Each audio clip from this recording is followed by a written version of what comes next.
Hello everyone, আসসালামু আলাইকুম। Recipes by momos মম চ্যানেলে সবাইকে স্বাগত জানাচ্ছি আরও একটি নতুন ভিডিও নিয়ে। আজকে আমি আপনাদের কাছে শেয়ার করব কিভাবে ছোলা দিয়ে গরুর মাংস রান্না করা যায়। চলে যাচ্ছি মূল রেসিপিতে। রেসিপিটি বানানোর জন্য চুলায় আমি একটি প্যান বসিয়েছি। তার মধ্যে দিয়ে দিচ্ছি আমি হাফ কাপ পরিমাণে তেল। তেলটি ভালোভাবে গরম হয়ে আসলে দিয়ে দিব হাফ কাপ পরিমাণে পেঁয়াজ কুচি। পেঁয়াজগুলোকে খুব বেশি ব্রাউন করে ভেজে নেওয়া যাবে না, হালকা বাদামি করে ভেজে নিলেই হবে। কারণ খুব বেশি ব্রাউন করে ভেজে নিলে তরকারির কালার কালো হয়ে আসে।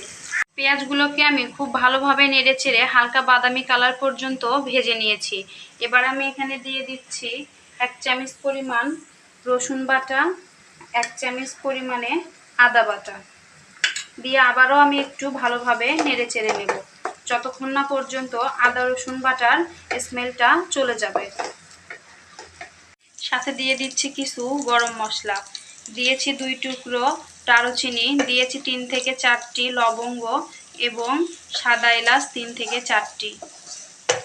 দিয়ে দিচ্ছি 1 টেবিল চামচ ধনে গুঁড়ো, তারপর দিয়ে দিচ্ছি 2 টেবিল চামচ পরিমাণে লাল মরিচের গুঁড়ো, তারপর দিয়ে দিচ্ছি 1.5 চামচ পরিমাণে হলুদ গুঁড়ো, তারপর আমি দিয়ে দেব এখানে স্বাদমতো কিছুটা লবণ, দিয়ে আবারও মশলাগুলোকে আমি ভালোভাবে কষিয়ে নেব। মশলাগুলোকে কষানোর সুবিধার্থে আমি এখানে দিয়ে দিব হালকা পরিমাণে একটু পানি দিয়ে আবারও আমি মশলাগুলোকে খুব ভালোভাবেই কষিয়ে নেব, যতক্ষণ না পর্যন্ত মশলার উপরে তেল ভেসে উঠেছে। আস্তে আস্তে মশলাগুলোকে কষিয়ে নেবেন। সবশেষে দিয়ে দিচ্ছি আমি 1 চামচ পরিমাণে জিরা বাটা। জিরা বাটাগুলোকেও আমি সব মশলার সঙ্গে ভালোভাবে মিশিয়ে নিচ্ছি। মশলাগুলোকে কোনোভাবেই হাই হিটে কষানোর চেষ্টা করবেন না, কারণ মশলাগুলো অনেক সময় পুড়ে গেলে তরকারির টেস্ট ভালো আসে না। দেখুন এভরিওয়ান, আমি মশলাগুলোকে খুব ভালোভাবে কষিয়ে নিয়েছি আর মশলাগুলোর উপরে তেল ভেসে উঠেছে। তেল ভেসে উঠলে বুঝতে হবে মশলাগুলো ভালোভাবে কষিয়ে নেওয়া হয়ে গেছে। এবার আমি এখানে অ্যাড করব গরুর মাংস। আমি এখানে হাফ কেজি পরিমাণে গরুর মাংস অ্যাড করেছি।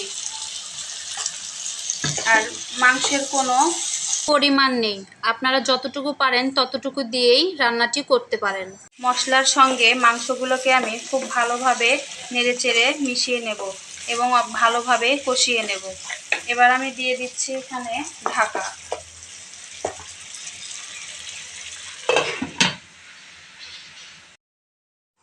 ঢাকনা উঠিয়ে মাংসগুলোকে আমি আবারও খুব ভালোভাবে নেড়েচেড়ে মিশিয়ে নেব।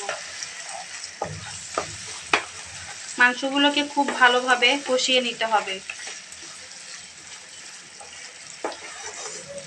যত ভালোভাবে আপনি এই মাংসগুলোকে কষিয়ে নেবেন তত ভালো বুটের ডাউলের টেস্ট হবে।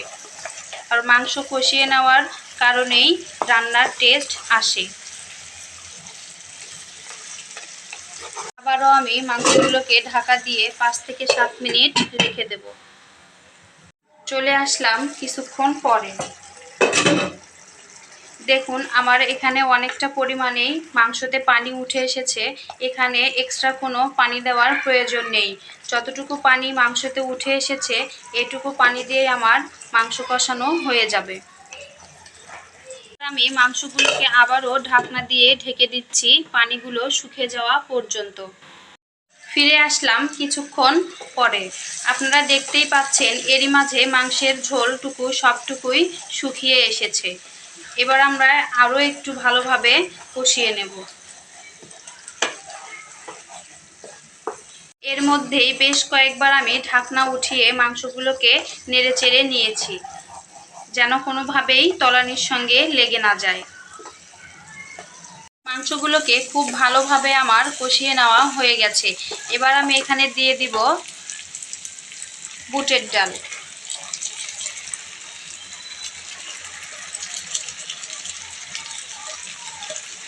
দিয়ে আমি খুব ভালোভাবে নেড়েচেড়ে মিশিয়ে নেব।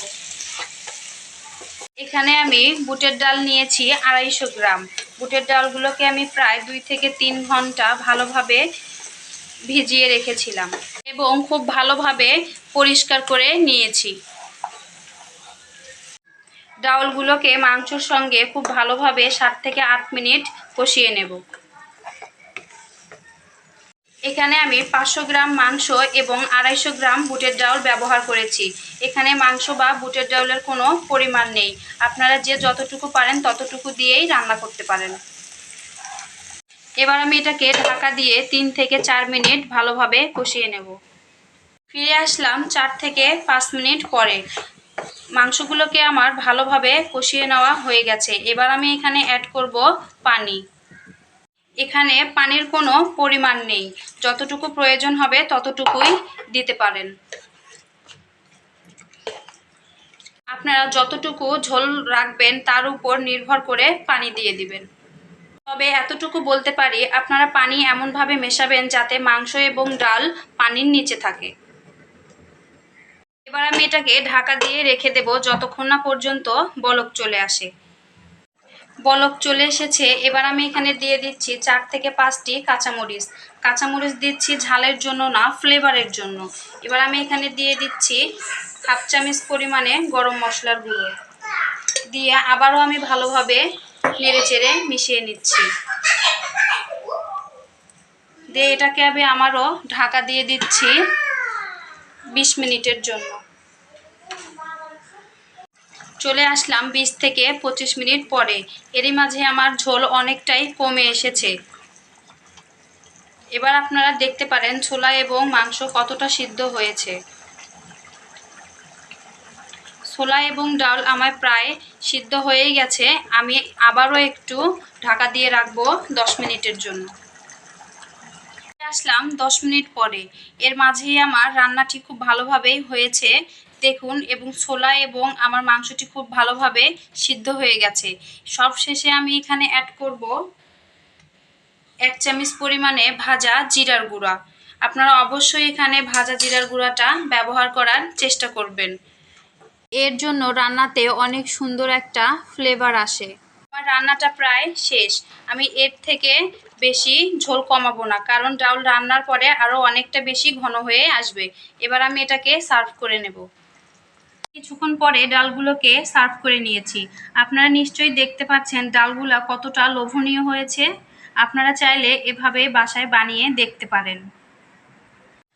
আজকের রেসিপিটি আপনাদের কেমন লেগেছে তা অবশ্যই আমাকে কমেন্টস করে জানাবেন। যদি ভিডিওটি আপনার কাছে ভালো লাগে তাহলে অবশ্যই লাইক, কমেন্টস এবং শেয়ার করবেন, আর সাবস্ক্রাইব করতে ভুলবেন না।